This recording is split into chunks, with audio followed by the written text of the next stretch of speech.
बच्चों आज हम क्लास 9 का जो साइंस का जो चैप्टर 8 है मोशन, उसके मल्टीपल चॉइस क्वेश्चन को डिस्कस करेंगे। प्रथम प्रश्न है, चाल किसे कहते हैं? चाल बराबर क्या होता है? दूरी बटा समय। इकाई समय में तय की गई दूरी क्या होती है? चाल। तो इसका आंसर होगा ए। अगला प्रश्न, चाल का मात्रक कौन सा है? तो हम जानते हैं चाल बराबर क्या होता है? दूरी बटा समय। और दूरी का मात्रक क्या होता है? मीटर, सेंटीमीटर, किलोमीटर, ये सभी क्या होते हैं? दूरी के मात्रक होते हैं।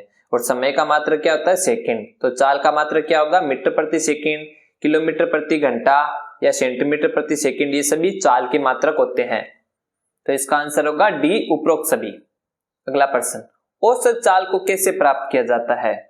तो औसत चाल क्या होती है? किसी वस्तु द्वारा दिए गए समयांतराल में क्या होता है, जो चलित की गई कुल दूरी व समयांतराल का जो अनुपात होता है उसे औसत चाल कहते हैं। तो इसका आंसर क्या होगा? बी, तय की गई कुल दूरी अपॉन कुल समयावधि औसत चाल कहते हैं। अगला प्रश्न, निम्नलिखित में सदिश राशि कौन है? तो सदिश राशियां कौन सी होती है? वे राशियां जिनका परिमाण और दिशा दोनों परिभाषित होती है उन्हें हम सदिश राशियां कहते हैं। तो सदिश राशि में क्या है? विस्थापन है, ये तो एक सदिश राशि है, बाकी सभी अदिश राशि हैं। ताप, आयतन, द्रव्यमान, ये सभी अदिश राशि हैं, जबकि विस्थापन सदिश राशि है। तो इसका आंसर होगा डी, विस्थापन।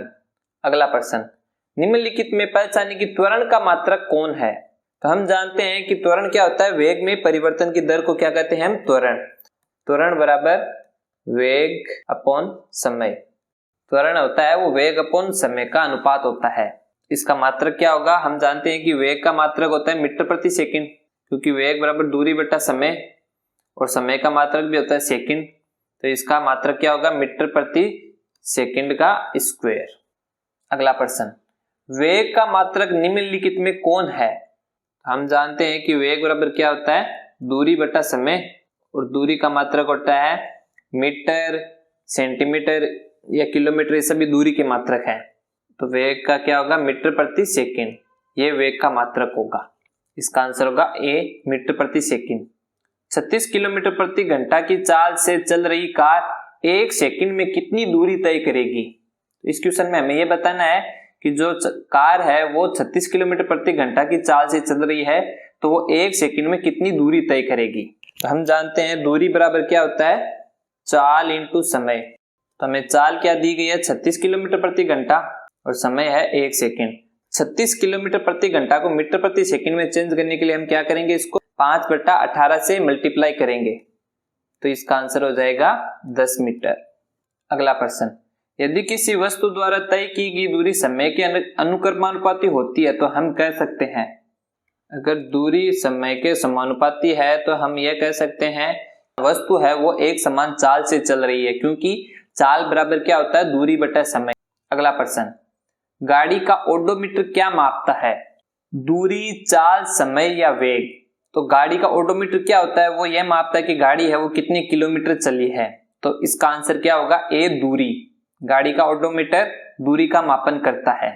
अगला प्रश्न, किसी वस्तु की एक समान सरल रेखीय गति के दौरान समय के साथ वेग कैसा रहता है?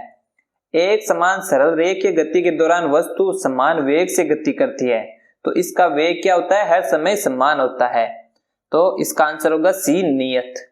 वेग है वो हर समय कांस्टेंट रहेगा। अगला प्रश्न, असमान गति में वेग समय के साथ होता है।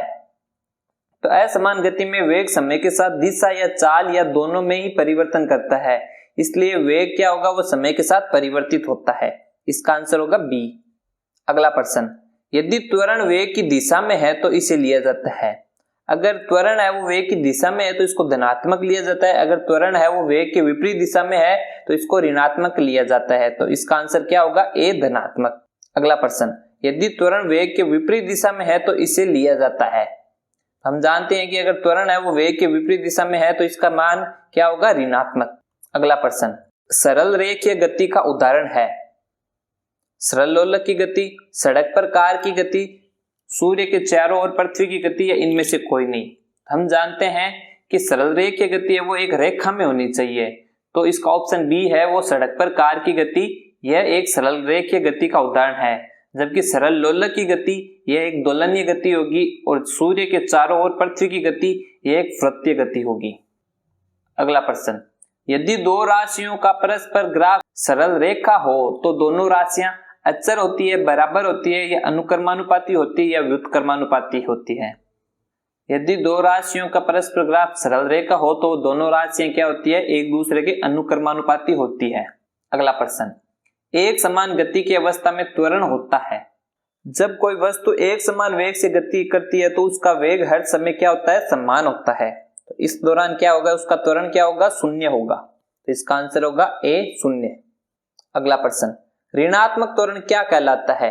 त्वरण, मंदन, चाल, विस्थापन। तो ऋणात्मक त्वरण क्या कहलाता है, मंदन। इसका आंसर होगा बी। अगला प्रश्न, वेग समय वक्र द्वारा घिरा क्षेत्रफल होता है। त्वरण, विस्थापन, एक समान वेग या इनमें से कोई नहीं। तो वेग और समय के मध्य अगर कोई ग्राफ है या जो भी वक्र है तो उसके द्वारा जो घिरा क्षेत्रफल है वो क्या दर्शाता है, विस्थापन। इसका आंसर होगा बी, विस्थापन। अगला प्रश्न, वेग समय ग्राफ का ढाल क्या प्रदर्शित करता है? वेग और समय के मध्य अगर जो ग्राफ है उसका ढाल है वो क्या प्रदर्शित करता है, त्वरण। इसका आंसर होगा ए, त्वरण।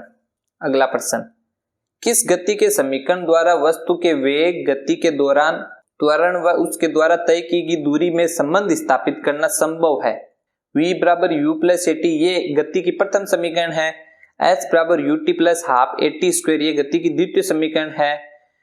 2as equal to V square minus U square ये गति की तृतीय समीकरण है। तो इसका आंसर होगा डी, उपरोक्त सभी। अगला प्रश्न, कौन सा समीकरण है वो वेग व समय में संबंध को व्यक्त करता है? तो गति की जो प्रथम समीकरण है वो क्या है कि वेग और समय के मध्य संबंध व्यक्त करती है। तो इसका आंसर होगा ए, वी बराबर यू प्लस एटी। किसी टीम द्वारा प्रत्येक ओवर में बनाए गए रनों की दर को किस ग्राफ से दिखाया जाता है? जो रनों की दर है उसको क्या है कि ऊर्ध्वाधर बार ग्राफ द्वारा दर्शाया जाता है। इसका आंसर होगा ए। अगला प्रश्न, समान वृत्तीय गति में त्वरण होता है। वेग की दिशा में, वेग की विपरीत दिशा में, वेग के लंबवत, इनमें से कोई नहीं। तो यदि कोई वस्तु है वो एक समान वृत्तीय गति में गति करती है तो उसका त्वरण क्या होता है, वो वेग के लंबवत दिशा में होता है। तो इसका आंसर होगा सी, वेग के लंबवत। अगला प्रश्न, औसत चाल है। तो इसका आंसर होगा बी, तय की गई दूरी और समयांतराल का अनुपात औसत चाल कहलाती है। अगला प्रश्न, औसत वेग है। विस्थापन और समयांतराल का अनुपात औसत वेग कहलाता है। औसत वेग और औसत चाल समान होते हैं सरल रेखीय गति में, वृत्तीय गति में, वक्रपथीय गति में, इनमें से कोई नहीं। तो इसका आंसर होगा ए, सरल रेखीय गति में औसत वेग और औसत चाल समान होते हैं। अगला प्रश्न, 35 किलोमीटर प्रति घंटा की चाल से चल रही कार 12 मिनट में कितनी दूरी तय करेगी? दूरी बराबर क्या होता है, चाल इंटू समय। तो हमें चाल वो क्या दी हुई है, 35 किलोमीटर प्रति घंटा और समय है 12 मिनट। तो 12 मिनट को हम घंटे में चेंज करने के लिए 60 से भाग देंगे तो क्या होगा, 12 पंजे 60। इसका आंसर होगा 7 किलोमीटर, ऑप्शन ए। अगला प्रश्न क्या है, किसी कार की चाल 10 सेकंड में 20 किलोमीटर प्रति घंटा से 50 किलोमीटर प्रति घंटा हो जाती है तो उस कार का त्वरण क्या होगा? हम जानते हैं त्वरण क्या होता है, वेग में परिवर्तन की दर है उसे त्वरण कहते हैं।